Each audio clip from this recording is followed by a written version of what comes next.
Hello everyone. Let's do something fun today. So let me put the lights on and let's get started with set 75280. Ready for ages 7 and up. The 501st Clone Legion Battle Pack or 501st Legion Clone Troopers, whichever you prefer. Both are probably interchangeable because LEGO names can sometimes get long and probably overcomplicated. So this set has 285 pieces and in the US retails for $30. Goes regularly on sale for $24, which is great if you want to buy them in bulk, which is quite nice because you probably want to buy these in bulk. And so you get one 501st Jet Trooper, which comes from Battlefront 2. You've got 3 regular 501st Troopers, which look very good. And you've got 2 battle droids because this is a $30 set. And it's very generous of them to actually put 6 minifigures or 4 with 2 battle droids, depending on how you look at it, for a $30 set. Because normally you'd be happy, because normally the Anakin's Jedi Starfighter, for instance, shows you that they like to skim out on the minifigures a lot. So it's good that in this set they decided to kind of up the number of figures that we're getting, which is great. So now you do get the 332nd Trooper over here to signify the Clone Wars era with Season 7 of the Clone Wars. This is kind of based off that. Not really, because the 501st Legion has seen a lot of action throughout many places. But if we turn the box around, we get access to one of the B1 surrendering. We get some walking, little animation there show the movement of the walking. The stud shooters are shown into action, and then a little bit of a conflict. And then you can, of course, play it in the Skywalker Saga, which I have yet to pick up. But very nice indeed. How fun. First up, we have the most unique character in the pack, or at least the most exclusive in a way, because you only get one of them compared to the 3 new 501st Troopers. However, we have seen 501st Troopers in a different set of sets. I believe it was 2. So with this guy, you originally could find him in the Battlefront 2 game, like I mentioned before, and he's a bit different than the standard 501st Trooper, except for the legs. The legs are exactly the same with the white armor plating over there in the knees, which transitions into a bit of blue. Generally, a lot of white. You do get some leg printing with a bit of black on the underneath to kind of maybe show like the soles of the boots or shoes that he's wearing. Could be. He does have full blue arms, unlike the completely white arms that the regular 501st Troopers have. He does get himself one of the standard issue blasters, which is quite nice. You know, extra blaster to add to your arsenal. His helmet does have a few red markings, which is quite nice. A little bit of differentiation so that you can tell that he's in the Jet Trooper Corps. Now, the side little bits, the indents, are blue, unlike the light gray, which is for the standard issue 501st Trooper, and he's got this like winged markings on the top of his head to kind of symbolize the Jet Trooper division that he's in, which is quite nice to get that little bit of distinction. Now, the torso has a bit of like a top body plate armor that you might see on like a commander, which is nice, and then he's just got the regular pockets and pouches to kind of show that like underbelly armor, which is quite nice. A lot of detail packed in this one character. And then on the back you get that fully blue Mandalorian jetpack, which is nice to see. However, this minifigure still has a very nice back print. You get that continuation of like the shoulder panels that you might see around the chest, but it kind of like curves into like that back little battery or like supply pouch. And then you've got the continuation of the belt with that canister that they keep on the back with that Tanner face. It is still pretty basic, as well, clone faces generally tend to be quite basic when done, but at least it's not a murderous face. So it's a bit of a nice detail. You know, you don't have to have them in constant anger and pain anymore. Like they want to just tear up the entire room that they're in, which is quite nice to see, unless you actually want that for like a battle scene. But this for more practical use is actually pretty nice. Next, let's cover the 501st Trooper, which has the same legs, so we don't need to really cover those much.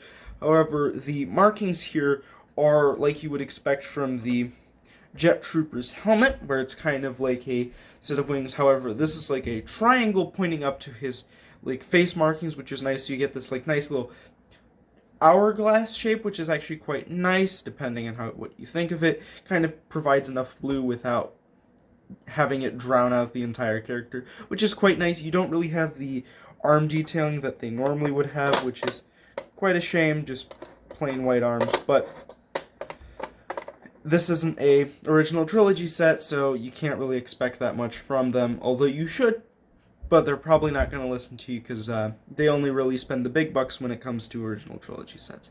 Now, the helmet itself, like I mentioned, has light gray little spots there instead of the blue, which is quite interesting, and the blue markings go about halfway up the helmet until they stop, giving you just a plain white trooper tat on the back. So realistically, if you have a bunch of these, you could just make a display stand where you can pretend these are normal clone trooper helmets by just laying them out like that.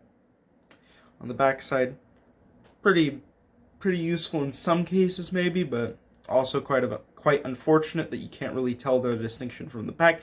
Now, he does have that same face that we saw in the Jet Trooper, but if we turn him around, his back plate is entirely white. So basically everything on the back side is what you'd expect from regular Clone Trooper, and the front is where that distinction comes in that, oh yeah, he's in the 501st Legion.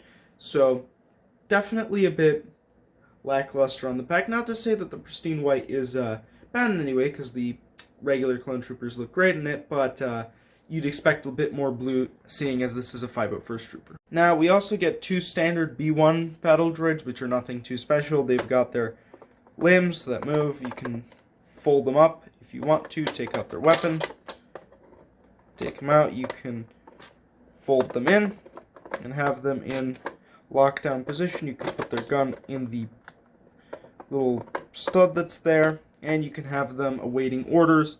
Nothing too special about this guy because, well, it's just a B1. If you do want to spice up your B1s, I recommend a 1x2 tan tile with a pure black antenna. It makes them seem more so closely related to the actual battle droid scene in episodes 1, 2, and 3, because they do have that standard like patch and antenna. You could do tan. I don't actually know if there are tan antennas, but that would look more accurate. But I feel like the black still works really well because it does add that splash of color, even though it is just black. It does look good though, considering just the plain battle droid. You do lose that function to put the weapon on their back, but you could just simply have them hold the weapon, so not too big of a deal. You could also just replace the weapon at a jetpack, so the stud on the back does have some versatility. However, I think that personally for like your standard use, if you have a lot of 1x2 tan tiles and some black antennas, go ahead, put those on your B1s and they look far more accurate and more battle ready. So that's a nice touch. Now let's get into the builds.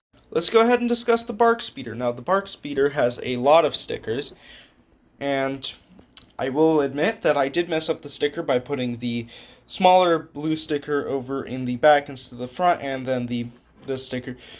So my mistake on that department. However, it still looks decent. I will admit that this Bark Speeder design is very nice. It is also very big, so it does make it a bit less accurate when you look at it compared to a physical troop. So that is the only downside I see with this Bark Speeder. However, for playability, it is a nice Bark Speeder because it's so big, so it's less likely to get lost in that sense, and also it provides a bit of fun scale value, if that's what you're interested in. It does have stud shooters at the front, which work as you'd expect. You have your B1 over there, you fire at it and you don't miss. There you go, you fire at it, the studs get lost, and then they just stay empty for the rest of eternity. However, you can put your a minifigure in there, which is quite nice, where they fit perfectly fine. You can have them hold both like handlebars, or you can just have them hold one and have an extra blaster. There are 2 extra blasters on the Bark Speeder anyway, so you can either use those as your main cannons, or you can just grab them off there and have some extra blasters for your troopers. However, the biggest downside comes with the next vehicle, which is the Arc Walker, or like, I forget the name of this, but like, it's the Walker. It's the little two-handed mech, and well, I did fix the cannon of it. I did use a few pieces here to fix it. I used one of these. If I can take it off, I'm taking off the whole front, but that's fine. I used a little bit of a 1x1 stud, then one of the 1x1 studs with the bead of extension. I used a vent piece on the bottom, then I used one of those like bottle caps, if it would focus. Bottle cap pieces, a flickfire missile, and then also a light gray lightsaber hilt to create something that looks more like a cannon rather than a tiny little stud shooter. Now, the front detailing is nice. I don't really understand the arrow there, but it does have some nice detail. You've got the 501st markings there, and if I don't take it all apart, which I have, then we should have a nice time. Now, you do get some binoculars here, which is nice, so you can scout the field. This is also where you'd put your high caliber rifle, so that you can have it there. If I could place it on, doesn't really matter that much, but there is some storage there. So if anything, if your clone trooper who's on a scouting mission runs into some trouble, you do have that. You've got handlebars, you've got a control panel, you've got a bit of detailing there. You've got some stickers on the side to kind of help tie it all together. Now, you can probably tell what the biggest issue is. This is only like a few months old, and it's already falling apart because it can't stand up. Because if I were to try and stand it up, it is going to collapse and just go back to that state. Because, well, they're not really, the hinges, or at least these hinges do tend to have difficulties in age, which is probably the biggest downside with this walker. It's fine for the first, like, few months if you want to do anything with it, but afterwards, you're definitely going to want to seek new hinges or just kind of leave it as is, because that's basically the most unfortunate side of this. The rest of this is perfectly fine, but that's the one thing that's the biggest issue, and also maybe the fact that there are definitely some people that have issues with the set, but that's perfectly understandable. The set isn't perfect in no means. Definitely has its flaws, but to me the most annoying one is definitely those hinges, just kind of diminishing how your walker looks. It just looks like it's about to cry and fall over. So, not the greatest thing if you want to display it. But I want to thank you for watching, and see you next time. Bye.